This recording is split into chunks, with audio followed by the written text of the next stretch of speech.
Boom.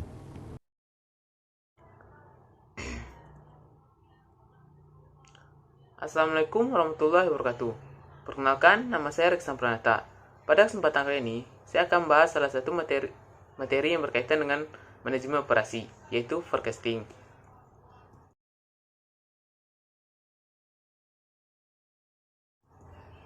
Langsung saja, dalam kegiatan bisnis, penting untuk memperkirakan jumlah produk yang akan diproduksi, agar tidak mengalami kerugian. Forecasting adalah solusi yang tepat untuk menangani masalah tersebut. Istilah ini sudah tidak asing lagi di telinga para pebisnis, terutama bagi seorang yang tengah berprofesi sebagai sales atau business development. Lantas, apa yang dimaksud dengan forecasting? Forecasting atau peramalan merupakan seni dan ilmu untuk memperkirakan kejadian di masa depan. Forecasting merupakan hal mendasar dari semua keputusan bisnis. Tujuan dan fungsi forecasting. Menurut Heiser dan Render, perkiraan atau forecasting memiliki tujuan sebagai berikut. Yang pertama, mengkaji kebijakan perusahaan yang berlaku saat ini dan masa lalu, serta melihat sejauh mana pengaruh di masa yang akan datang. 2. Perkiraan diperlukan karena adanya time lag atau delay antara saat suatu kebijakan perusahaan diterapkan dengan saat diimplementasikan. Yang ketiga, perkiraan merupakan dasar penyusunan bisnis pada suatu perusahaan sehingga dapat meningkatkan efektivitas suatu rencana bisnis.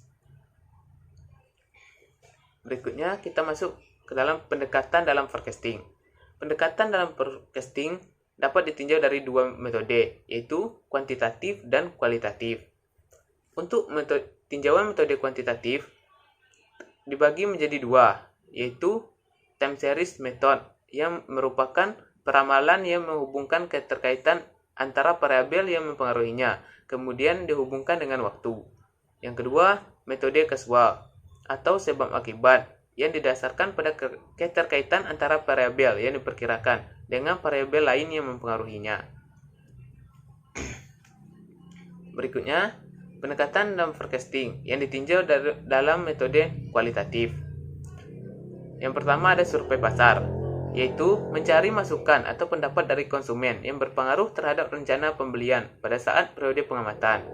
Yang kedua, juri dan opini eksekutif, yaitu meminta opini atau pendapat dari kelompok kecil yang terdiri dari manajemen pemasaran, manajemen produksi, manajemen teknik, keuangan, dan logistik.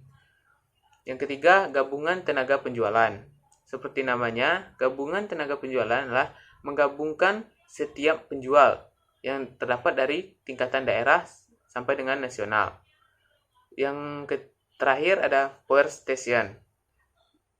Cara ini dilakukan dengan menyebarkan kuesioner.